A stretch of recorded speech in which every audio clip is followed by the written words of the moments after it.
fondest memories of Pittsburgh? I love Pittsburgh for the people at the live shows. I'm not always fond of getting reminded about the immaculate reception every single time by those same fans that we play for in Pittsburgh, because everyone knows that it was an illegal play. It was not really an interception, but it doesn't matter. You guys won the game, and guess what? You're still living off that play all these years later. No, but I'm a huge NFL fan. We're lucky enough to play Pittsburgh. We play the AE stage a lot of times, where we're overshadowing the stadium. So we get to look at it and we get to experience a very, it's not an intimate place, but it's large enough to be a proper venue, but it's still small enough where you get that really close contact with the fans. And at the end of the day, that's what a live show is all about. So that's what I wanted to ask you about. What's your favorite part of being on stage? Is it playing with Alice? Is it playing the guitar, or the crowd response? I think it's all those things, but the most exciting part of the Alice Cooper experience is seeing the audience's reaction when we start playing those iconic songs, whether it's No More Mr. Nice Guy, School's Out, Poison. When you break into those types of riffs and you see the crowd's eyes light up, and you can imagine just what memories they're running through their own heads when we play those songs. And just to be able to perform and try to not compete, but at least reach the same level of energy that Alice brings to the show every night is not just a challenge, but it's an honor to do. And Alice gives us the full spotlight to be ourselves and be the musicians and performers that we are. When you come to Pittsburgh, you and I have done a lot of promotions in the past. We've had the meet and greets in the parking lot. We've done the Goon Squad shows. Tell us more about those. That's what I said. You've been really instrumental in sort of carrying this torch of rock and roll, not just to the Pittsburgh area, but all around the East Coast.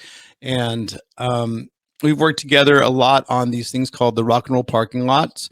I started them years and years ago, where there's this myth about being backstage that there's, sex, drugs, and rock and roll, which at one point in time in rock and roll history, I'm sure was rampant and probably even a problem.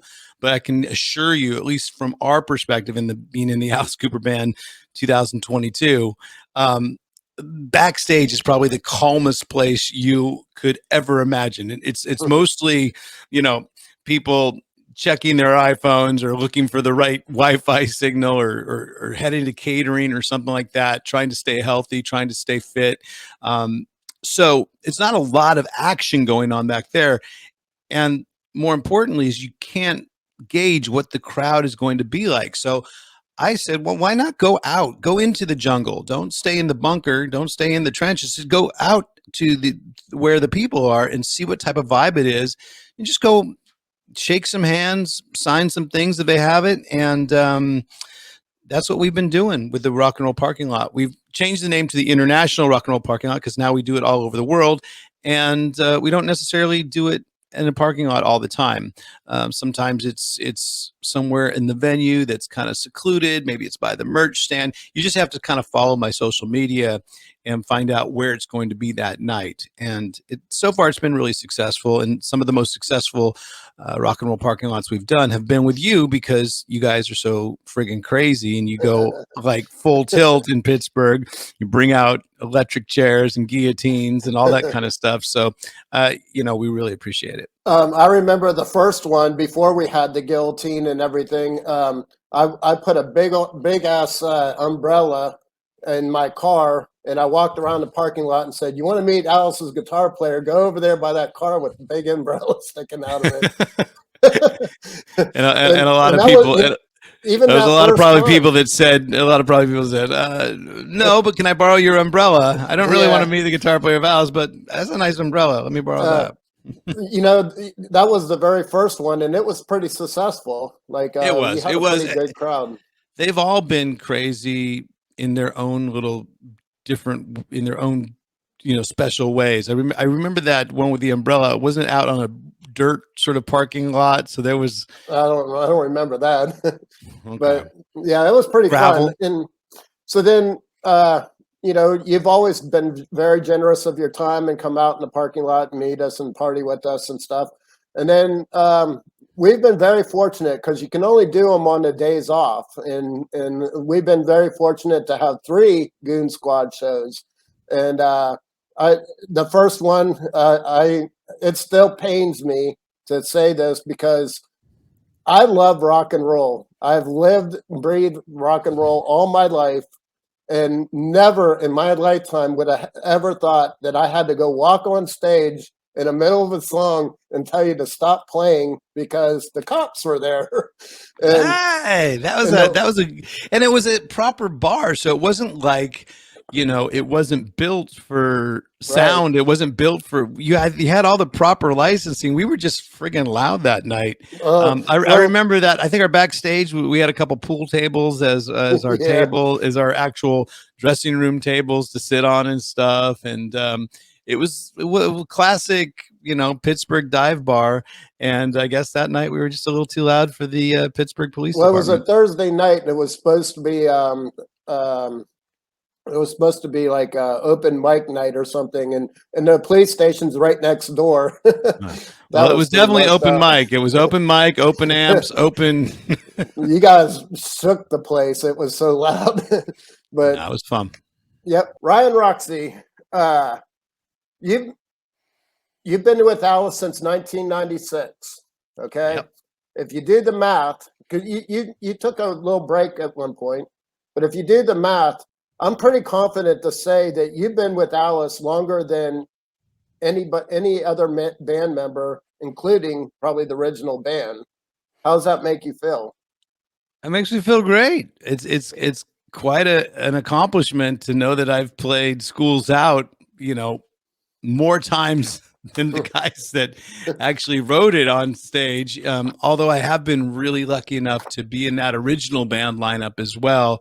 A few years back when the original band got back together, I unfortunately Glenn Buxton had passed away, but I was sort of playing all of Glenn's parts and sitting in the back, having, right by the drums and having the best view of the original Alice Cooper band that anyone could ask for. That is awesome. Yeah, I've been very lucky to play in a bunch of different lineups of the Alice Cooper band, a bunch of great musicians that have all contributed over the years to the legacy, and it feels good to be part of that legacy. I feel that perhaps Cheryl Cooper, Alice's wife, has been at has done more shows than me because she's in the show as well. So, and we do consider her a band member. Yeah, I didn't think of that. Well, I'm not sure though, because she did do. If we'd have to really get out some teetotalers, we'd have to really get out the accountants to really count up the shows. It's not. We've just played a shitload of shows. We've both played a lot of shows with Alice Cooper, and I think she spent more time with him over the years. They have been married for 50 years. Yeah. I met you with Electric Angels. I was I was friends with Danger, and when they came to Texas, I was living in Texas back in the 80s. And when they came to Texas, you guys opened up. And do you remember that venue? It was like a steakhouse that we played. San Antonio. That's Sneakers. That was one of my all-time favorite clubs. I remember Sneakers, but there was another one where we played too that was almost like a Bennigan's. It was Sneakers. Okay. It was Sneakers. And San Antonio was one of my all-time favorite places, and Sneakers was the best club. I used to have so much fun there. But anyway, I went and saw you in all the shows in Texas, and like I said, I was friends with Danger, and it turns out that I saw these 2 girls up front, and they're shaking their booties to Electric Angels, and then the next day I went to San Antonio, and I said, "Hey, weren't you at last night's show?" And they said, "Yeah, we're friends with Electric Angels. Actually, they're staying at our apartment through the whole Texas thing." And I said, and they were like, "Oh, we got to introduce you to them." And I was like, "Okay." One of the shows introduced me to them. So then the next day was in Houston, and basically Steve West wanted me to take him to a certain gentleman's club, and I went early for the sound check, and you're standing outside signing on postcards and sitting there signing postcards. And I was doing the rock and roll parking lot even back then, wasn't I? even back then. And I'm sitting there thinking, who's this guy I think he is? He's just the opening band, you know? And who would have thought, 30 years later, that you're still signing postcards and you actually are one of the coolest people in rock and roll. Thank you. Well, see now, but the only difference is now I'm part of the headline band, which I'm happy about. But Yeah. you know, that small little accolade. But my question to you is anybody ever really friends with Danger Danger? Do you ever really get to know Danger Danger? No, Well, we I had have such a a great horror time touring story. with them. I have a You have a horror what? story with them, but that's a different story. I on don't know. another Why day. not? Tell that story, Paul. Noisy Paul. What? I'm How much of a interviewing horror you. story with, like, you know, it depends on how you spell the word, though, I think. Like, what do you mean? Well, it's funny because I had some of the greatest times of my life with the band. Like I said, we were at a gentleman's club, and the club played Naughty Naughty, and it was one of the best times ever. And then I've also had the worst time of my life in music when you get a phone call from Sony Music lawyers and want them to call you back. That was one of the Because? darkest times.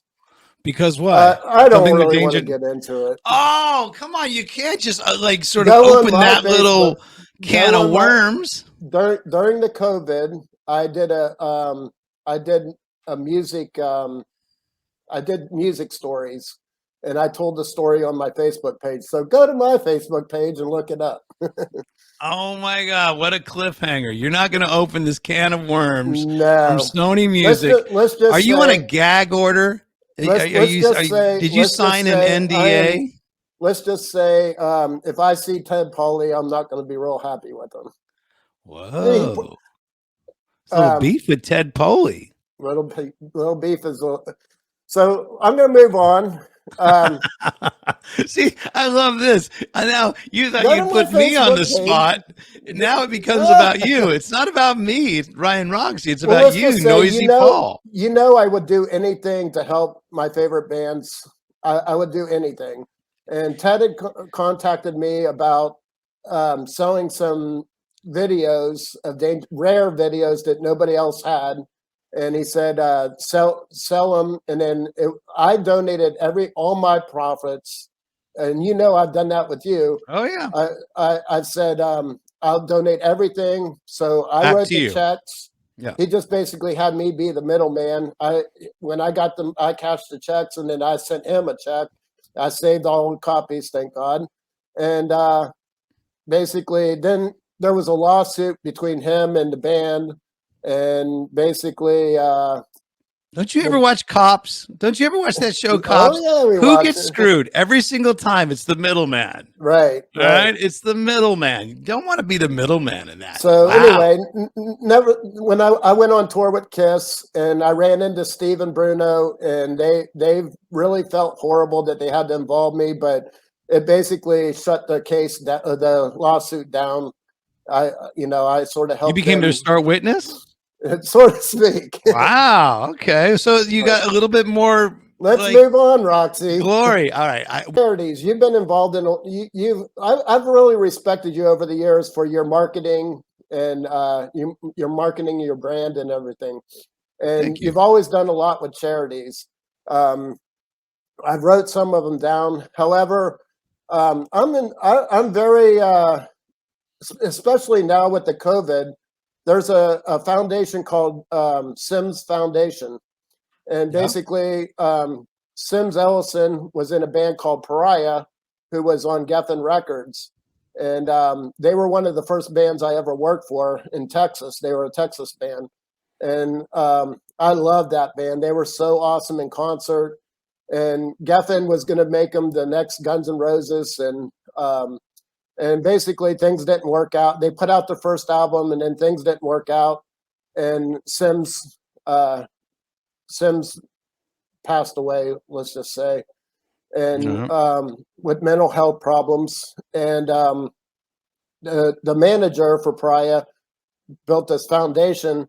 And actually, I was watching a podcast where he was doing an interview and talking about the story of how he did it and stuff. And it's for musicians and everybody in the music profession. It struggles with mental health and stuff. Yes. Okay. And you know, I was very close to the band. They were like my brothers. And I put out a challenge to you and everybody that's watching to make a donation towards it, because it does help the music community. And it's worth checking into anyway. So if you send me the stuff after we're done recording, send me the stuff for it, and I'll definitely check it out. And because honestly, I really do support, because I know how hard these last couple of years has been, not just on musicians, but on everyone mentally. You know, I'm very close to the circle of mental health problems. It's very much in my orbit. So I am very thankful for organizations that truly do work with and help solve the mental health issues that we are definitely having rampant these days, especially after the pandemic. Well, I appreciate that, because it's something near and dear to me, because I've lost a lot of friends over the past couple of years. And during that podcast, they said that they're even going to start offering health insurance to musicians and stuff that don't, that are struggling. So I think that's pretty cool. So during your Electric Angels days, I was going to say, so let's talk about something a little bit darker now, because we've gone through litigation and legal problems, and now mental health issues. You went through that, not me. So I have dedicated my life to music, and it's like I hate talking about the negative stuff. But anyway, during the Electric Angels, you even had a song and with lyrics about changing the world. And I remember even on one of the postcards that you signed for me, you mentioned that, and it's in one of your solo songs. And things have really changed over the years. Do you really think that we can change the world right now? I think honestly, right now, there couldn't be a better time for a band to come out, make a very strong statement, and get people to listen to them, because people are so disillusioned by what they see on TV. They're so disillusioned by who they feel they have to vote for, because there's not really much of a choice for them. So in times like these, where does it go back to? It goes back to artists. A little bit, the ball is a little bit more in our court. The economy's not great, so you can't put all your trust in the sort of systems that we have for so many years. And we're starting to question those systems, which is fine to do. I don't feel that you should be a conspiracy theorist just for the sake of being a conspiracy theorist. If there's a conversation to be had, have that conversation. But that being said, there's never been a better time for a younger band to come out with some, either stating their anger, their frustration of what's going on, or some sort of solutions that they have to fix the problem. I'm all about, somebody addressing the problem, but once you address the problem, that's half of it. You have to come up a little bit with some solutions, and maybe that's not the band's purpose to do, but make people aware. And like I said, I'm an old schooler. I'm an old school rocker. I've been around for a few of those types of waves of where musicians sort of were able to influence a bit of the zeitgeist or the narrative of the world. So for me, what a better time for a Nirvana or a Guns N' Roses or a Rolling Stones type of band to come out and really make a mark with a little bit of controversy and also a message. I mean, obviously, there's a lot of us old schoolers here that we are still doing our part to make our statement and play our music, but I feel that most of us would gladly help and pass the torch of rock onto a newer generational band that played loud guitars, abrasive lyrics, and had a message. So the first time I met you, you were sitting outside. Then you signed an autographs on the postcards, and over the years, you've handed me a stack of postcards and told me to help pass them out. So as of late, those postcards have been about guitar lessons. And in all honesty, I don't play guitar, so I didn't really.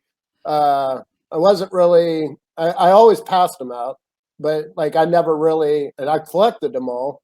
But because I don't play guitar, and I was wondering, so I've always wondered how many people actually take advantage of that. And then a few years ago, several years ago, you played in Indiana, Pennsylvania. We went, and I saw Suzanne standing out in the parking lot with your guitar and playing Poison, and that is a huge success story. Yeah, the System 12 guitar method is basically built for anybody that has ever wanted to learn guitar, thought they couldn't, and is willing to give it a try, because it's in my opinion, and not just because I'm a part of it and I'm the founder of it, I feel that we've taken all the sort of life hacks, guitar hacks that I've learned personally and that our team has learned, and we put them into a program where you can learn the guitar and all the foundation, all the important stuff in a way that you're going to have knowledge and you're going to have confidence in what you're playing, because you know what you're actually playing, you know the notes, you know the chords, and you're going to give you this huge open door to start learning on your own, because you are already backed with that knowledge. It's basically 12 lessons. It revolves around the number 12. The whole series is 12 lessons. We think if you really concentrate and focus yourself, you can finish it in 12 weeks, 1 week a lesson, or you can, prolong it and go for a more sort of longevity approach. But whatever you want to do, the best way to check out System 12 guitar method is just going to my website, ryanroxie.com. We have the first lesson is posted up there entirely for free, and basically you'll learn a song. You'll learn how to play a song the very, very first lesson, and that's what you do every single lesson. You learn a song or a really iconic riff. So at the end of the day, within the course, you're going to know 12 songs, 12 cool riffs. You're going to know all the sort of fundamental parts of playing the guitar. So the feedback on it so far has been tremendous, and we're just really happy that anytime anyone decides that they want to start their guitar journey, and they start it with us. Well, I think it's really important because, I think that the kids today don't have that passion for music like we did when we were growing up.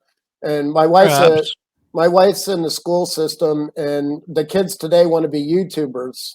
And back when we were young, we wanted to be a musician. We wanted to be in music and stuff. And I think right now the guitar, you'll probably see me promote more of your guitar lessons more now, because it finally hit me in the head. I'm like, wait a minute, we don't need YouTubers. We need rock and roll. Well, this is again part of what I was just saying about us passing that torch of rock onto the next generation, whether it's supporting a new band that's coming out that has, a vibe and a message and all that stuff. It's also, if someone wants to learn guitar, a real instrument, not just something, and it's fine if you want to just play digital computer driven music where, you can, because you can create so much music just through samples and just through loops and stuff that you have at your disposal on your fucking phone. Right. But, to learn a proper old school guitar and be able to, take an acoustic guitar out anywhere you want with no internet and no electricity, and just be able to play a song and get a crowd going and get a group of friends going. That's something really, really special that you only feel once you know how to play guitar. And trust me, playing guitar, it's a lot easier to haul around, throw it in the back of the trunk than it is a piano or a drum set or, and why would you throw a bass in the back seat? But no, I'm just joking. Bass player jokes. They love me for it. But guitar is sort of the number one instrument still for anyone to learn, in my book, in my thinking. So that's why we have System 12 available. Again, if you're just thinking about, oh, I'm a little too old to play guitar. No, we have uh, students that range from 16 years old to 66 years old. So That's excellent. or 7 to 77. It's like we don't really have a 77-year-old, I don't think, but we do have RGA members in their 60s that are learning guitar for the first time. So you're never too old to learn something new, is what we say over at System 12. So my next question is, are you still learning? Absolutely. I learn stuff every single day. And what you had just said about everybody wants to be a YouTuber, well, thank God, because a lot of these guitar players that post their stuff on YouTube, I'm still learning licks. I'm actually learning Alice Cooper songs. So I'm no joke. I Right. Sometimes if I'm having problems picking out something with my ears of a new song, or not a new song, but a song that Alice is new to the set that he wants to put in, there's been times where I've gone on to YouTube and I say, okay, what little 15-year-old kid figured it out before I did? And just check it out. And he usually shows me the right way. So thank you, 15-year-old kid. When you're on tour, and like say the opening bands, or there's been times where Brian May joined you on stage, and Yes. Rick Nielsen. Have you ever like picked their brain and said, "Hey, how do you do this?" Or Those are all bucket list moments. So I'm not really looking for a guitar lesson at that point. I'm just trying Right. to soak in the feeling like, hey, these guys were posters on my wall, and now I'm on stage, or I'm in the dressing room, I'm singing. I'll never forget being able to, be backstage with Rick Nielsen of Cheap Trick, and we played California Man, which incidentally, I covered that song on my last solo record and had Robin Zander, the singer of Cheap Trick, do a duet with me for that. But we played that song backstage together, and I was able to see how he plays certain parts of that song as opposed to the way I play it. And Rick has become a really cool mentor for me over the years. He knows what a inspiration he has been as far as a performer. I think a lot of the pick throwing up in the air, pick tossing, I got that all from Rick, and over the top sort of showmanship that he gives out every single performance. I try to do that with my show. Yeah, I don't wear as many sweaters or have as many guitar picks. I'm approaching it, but at this current stage, I don't have as many guitar pick designs as he does, or as many sweaters. But at the same time, he's one of my idols, and I'm happy to call him friend. Do you has any of those guys ever come to you and said, "Hey, how do you do this?" Or have they ever consulted you? I have never been asked by Brian May how to play a Queen song. So yeah, I will categorically no. They know their shit, and they know how to do it. Well, actually, you know what? That is wrong. I did teach. I taught Ace Frehley Brown Sugar on stage this last year. Wow, you're saying what? Alice Cooper played Brown Sugar in 2022 or 2020? Yes, he did. It was actually 2021, but we were on stage playing the encore song and Stone song, classic Stone song, Brown Sugar, and I go to Ace. I go, you know the song? And Ace goes, yeah, of course I know it. Everybody knows this song. And then I'm like, okay, cool. Well, as soon as we started, he's like, what's that chord? So, yeah, I was able to. And every once in a while, you get to show people maybe a chord. You never show them how to do their shit, because what they do is unique to them. I mean, I always love that. Is that we can play 18, School's Out, No More Mr. Nice Guy, a million times in this current lineup of the Alice Cooper band. But when the original guys get together and they play it, that's when it sounds the most like the Alice Cooper. Oh yeah. So you had told me once that if you hadn't got the Alice gig, and I'm helping Bridget right now, and that you would have been in New York Loose. Is there ever a chance that maybe you and her could collaborate and either write songs or? I actually did collaborate a little bit. I played some guitar for her last. She did a cover song, Right. and I played a little bit of guitar on that. I don't know what ended up happening with it, but yeah, Bridget and I have been collaborating for years. Actually, we collaborated together before there was ever a New York Loose, before there was ever an Yeah. idea that I was going to be in the Alice Cooper band. It's like we had met back in New York, and we were both. Signed to Sony Publishing. Hey, Right. is Sony Yeah. bringing back its name again? I love it. We're such great people too. No, Yeah. no litigation or anything like that. Yeah. But no. But anyway, Bridget and I worked on her songs, and I played a bunch of guitar parts for her songs. So never shut the door on collaboration, because I always say you can learn something from everybody you play with. You'll become a better musician. Right. Playing with anybody that doesn't matter what style or what sort of experience level the other person has compared to you. You're going to learn something. You're going to walk away a better musician. And with Bridget, we've had a really good collaboration for so many years. Why not leave that door open? Because you never know what can happen. Well, as a diehard fan of both Ians, I would love to see you guys write some songs together and get it out hopefully one day in my lifetime. So I've said it before and I'll say it again. Dad's Porno Mag is one of my all-time favorite CDs and songs. And there's a rawness to it. And it's like, I really miss that. You've gotten all polished now. You got the rough, but you've lacked the It's not polished. It's not rawness. polished, Paul. It's not polished. It's just that I ended up working with an amazing Swedish production team and Tommy Henriksen. Right. Those guys, man, they do a great job of production. So their guitars are in your face, and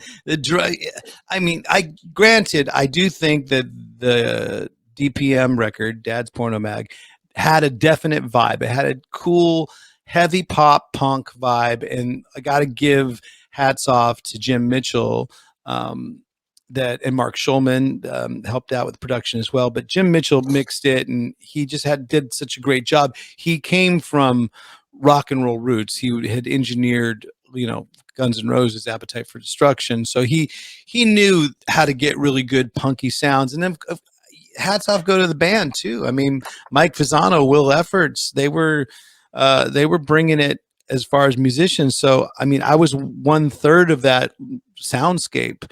And look, I appreciate it. At the end of the day, bands, music, careers, they should change and evolve. And sometimes they don't evolve in the exact way that people that are fans of the first album are going to think of. But I mean, hey, that's the artist, that's the musician choice to go in these different directions, and sometimes they come back. I mean, some of the stuff that I'm writing now has more of a punky, pop vibe than the stuff off my last solo album. But then again, some of the new stuff that I'm writing too is all instrumental, so I can't say that there's going to be ever another DPM record. But there might be shades of DPM and Dad's Porno Mag. You always got to keep those roots, buddy. All right, Paul. I mean, as long as you keep passing out flyers for me and passing out postcards, I will continue to make these punk songs. So, do you think the podcasts now are sort of the same as the 80s and 90s fanzines? Absolutely. I never thought of it that way, but yeah, because I know that you were sort of a pioneer and a godfather of the fanzines, because you had Noisy Fans of America. We were just talking about that on a podcast the other day with Jason McMaster and from Dangerous Toys, and it was cool that that everything was done organically back in those days with fanzines, which is what we're doing with the podcast. A lot of it's all us. We've been lucky enough to get some really cool sponsors to help us out now with some of the production value of it. So at least, when we do shows and stuff, it's a little bit more in high def, and we have graphics and all that stuff. But that's a great production team with Vic Chalfant, our producer, and Federica Roby that's doing the a lot of the script management and stuff. So we're able to produce these shows pretty much for nothing. We try to. Obviously a budget goes into everything, but at the same time, it's very, it's like the cost of ink and Kinkos back in the day with your fanzines. We have to do it Right. of mostly of the interview. Some Right. days it's the long picture, the long term pictures that will continue to have great guests and amazing stories, and then get picked up or go to a bigger circulation, or even start our own sort of podcast network. But for now, we're just in the trenches. That's why the title of the podcast is Of so course. apt, and it's so perfect for the times. We're in the trenches. We're interviewing musicians and comedians and actors and philosophers and intellectuals, anybody that I feel has been around and has a story for a while. And you might know of them now, but trust me, they have a story that they've been working on to get to the point of where they are now for decades. And Right. that's what I like to dive into, is that story. Back in 2000, I sort of stepped away. I met my wife, and I stepped away from music for a couple years. And actually, it was Bridget that brought me back, and to work for her first solo album. But what if you have music in your heart, you don't ever really walk away. I think. Do you ever see yourself getting out of music someday? No, I honestly don't. I'm feel that I'm going to be doing something music oriented my entire career until, I mean, I don't really feel that there is a retirement age for what I do, because I don't feel that I'm working right now so much. When I get Right. to go on tour, it doesn't seem, of course, traveling and all that kind of stuff. Of course, you can feel like, okay, this is a bit of a job and it is hard work. It's not for everybody. Not a lot of people would want to leave the house for 2 months and not have that comfort of family and friends and your home circle. But we make a new home circle and family out on the road as well, and we do have a road family. But so in the big picture, I kind of think that I'm not retired. I'm working, but I'm not really. It doesn't seem like a job now. So why would I retire from something that doesn't seem like a job? It'll always, Right. have some sort of something to do with music, as long as I can continue to challenge myself with playing. That's a great thing. But if I end up challenging myself with other things that are music oriented, whether it's the podcast or whether it's getting into management, or whether it's getting into promoting stuff, it's going to all have to do with music and entertainment. In a day in the life in Roxy, when you're in Sweden and you're not on tour, what's in your world? It's much different than being on the road, and it's more because there's no time clock to really punch into. You have to really make your own schedule and drive yourself. I do have my sort of routines that I do. Um, I do some, free form handwriting, especially these last few months.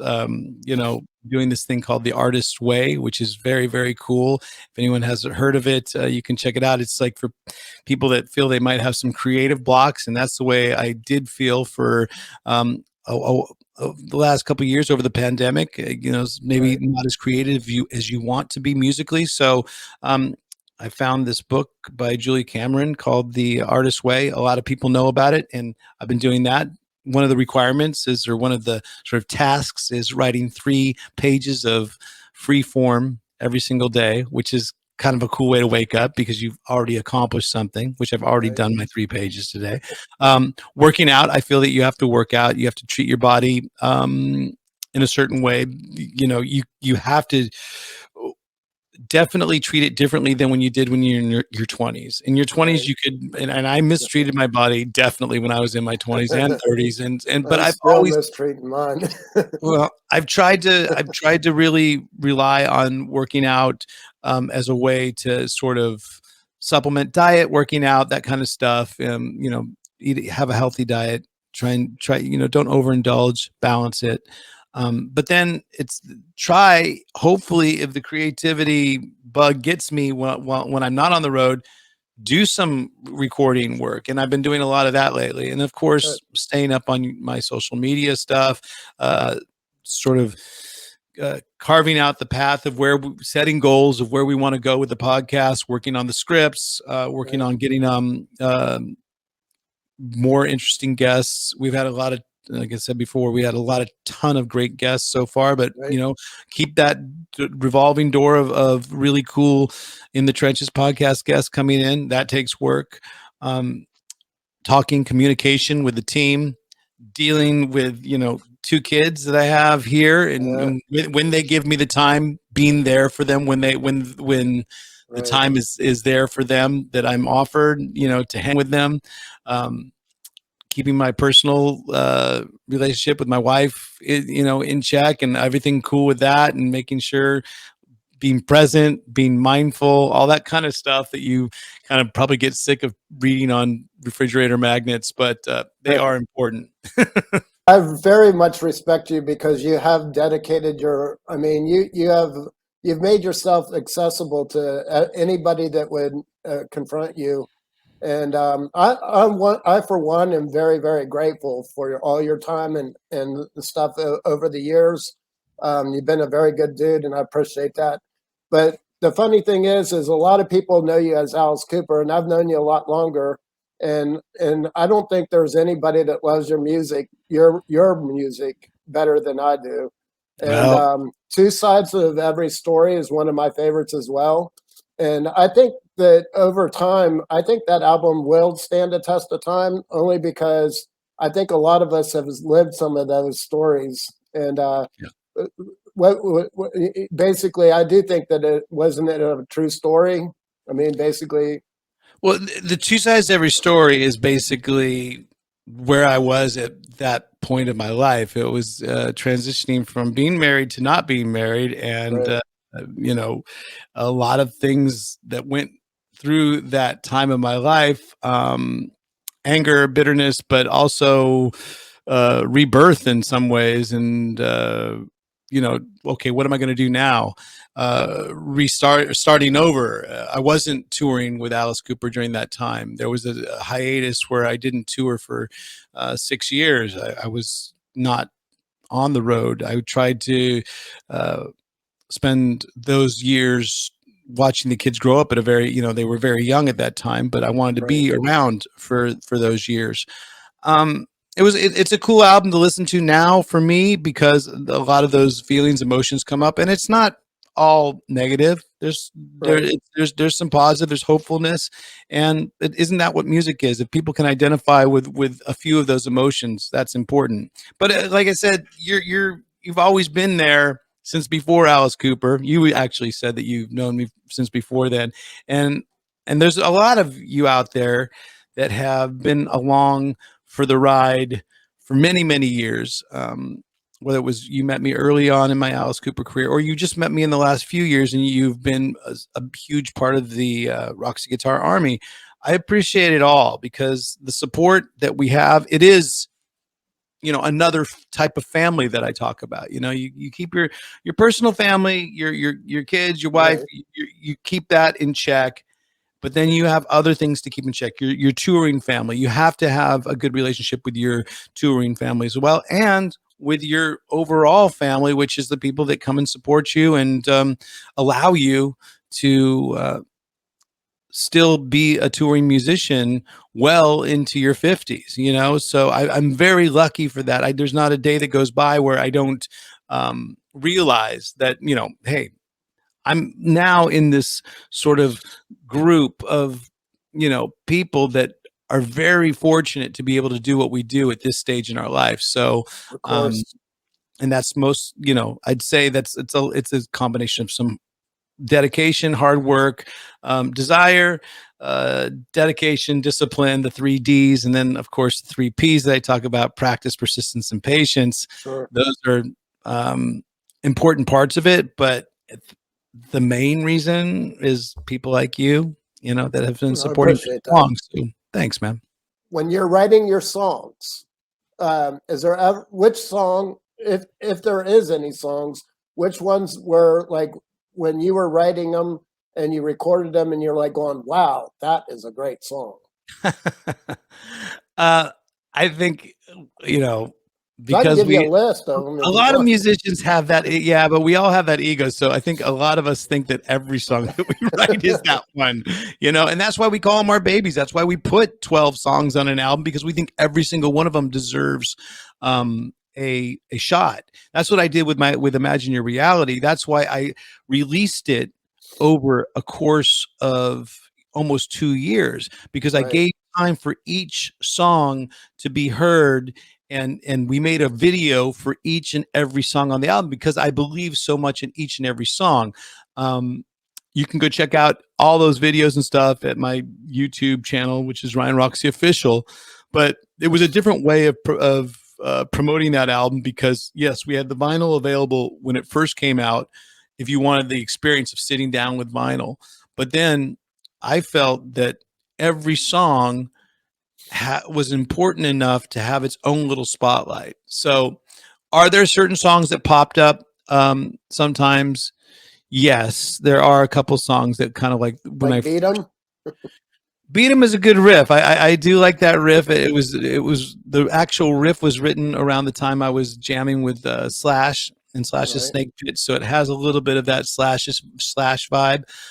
As far as ballads go, Second Chances was one of those songs I'd I worked love on that song. a course of a period of almost 6 months to get it exactly the way I wanted it. And it's, who knows, you can always change it over the years, but I felt that that song had a really, was strong when I It's a first came up. Those are This two of year, my favorite okay, songs. this year's another one, because Yeah. it has a little bit of an OAC vibe. Um, and to be honest with you, there's a song off the new album that I really like. Is well, I like them all, but again, when I first play it, I'm kind of like, oh, okay, cool.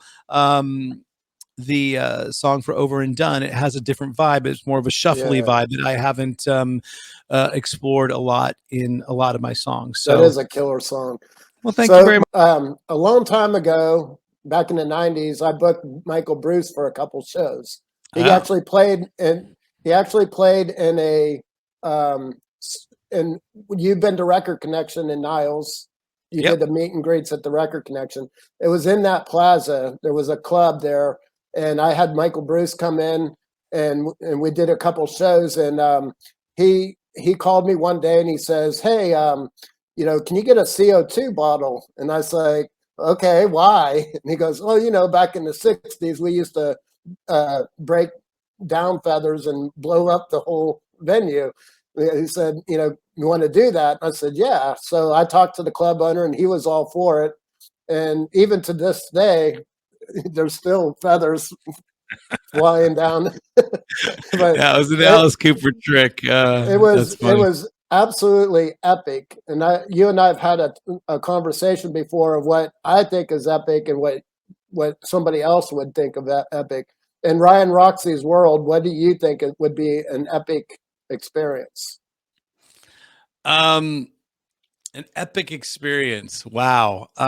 For one of our shows, and when I compared, I was in a band called Glam Nation. It Right, was with some of the members of Alice Cooper, the touring band, and then some friends as well. My good buddy Eric Dover sang in it as well. I did. I played guitar and sang. My buddy Stefan was in it. We had Derek Sharini on keyboards for a while, but then we also had Teddy Zigzag on keyboards for a while. But then we had Eric Singer on drums, and is basically a tribute to '70s glam. right, And every show that we would do had a theme, and we had characters. We had bit characters would come in. Sometimes Calico Cooper, Alice's daughter, would be part of the show. Sometimes we had a girl named the Fabulous Ashley who would come in and do a amazing version of Cherry Bomb, which is a Runaways song. But right. every single show that we would do had a certain experience to it and a theme.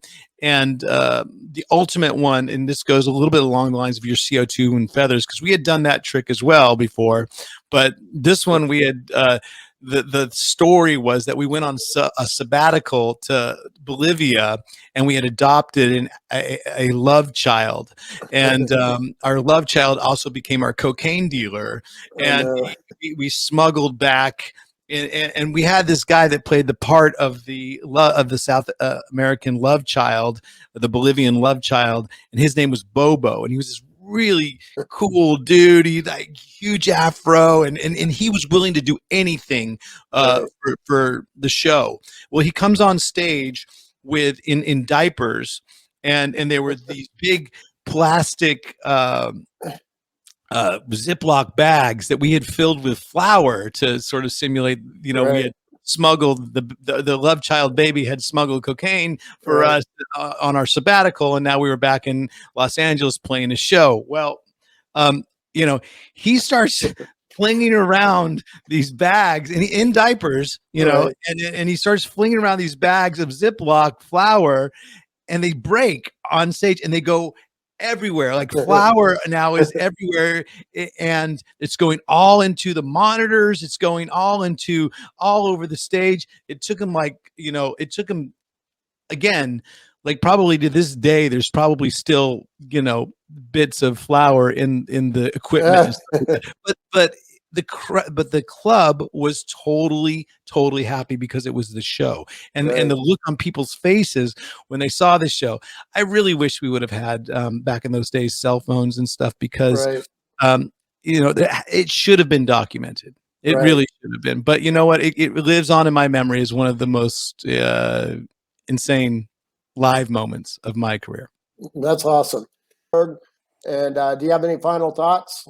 Well, I can hardly wait till we come out there again, which I saw on the tour schedule. It looks like we are coming out there again. So fingers crossed, whenever you're listening to this, we have already been in Pittsburgh or we are coming your way. So whatever the way the schedule works, let's hope that we get to see you. And if you want to find out more about the Rock and Roll Parking Lots, just go on to my social media. Most active is Instagram, which is at Ryan Roxie, but I'm pretty much at Ryan Roxie and on YouTube, Ryan Roxie Official on all my social media platforms. So find out there and then see you at a parking lot. April 20th is the Alice Cooper show. It's at Heinz Hall. Unfortunately, there's no tailgating there. So it's going to be a scaled down rock show. Well, I understand, because I mean, what happened with the whole Rock and Roll Parking Lots is that the pandemic threw a monkey wrench into a bunch of that. And unfortunately, we're trying to see, tour in a safe way. We're still touring in a COVID bubble, but at the same time, as the whole world and the whole national restrictions sort of lighten up and loosen up, hopefully so will our touring protocols and stuff. But right now we're still just, trying to get through show one to show end and complete every single show that we have on our tour, which we've honestly been lucky enough to do with all our tours since coming back from the pandemic, because we have this diligence of sort of touring in that COVID circle and bubble. Thank you very much, Ryan. Have a good day. Cheers, man. We'll see you out there. Cheers.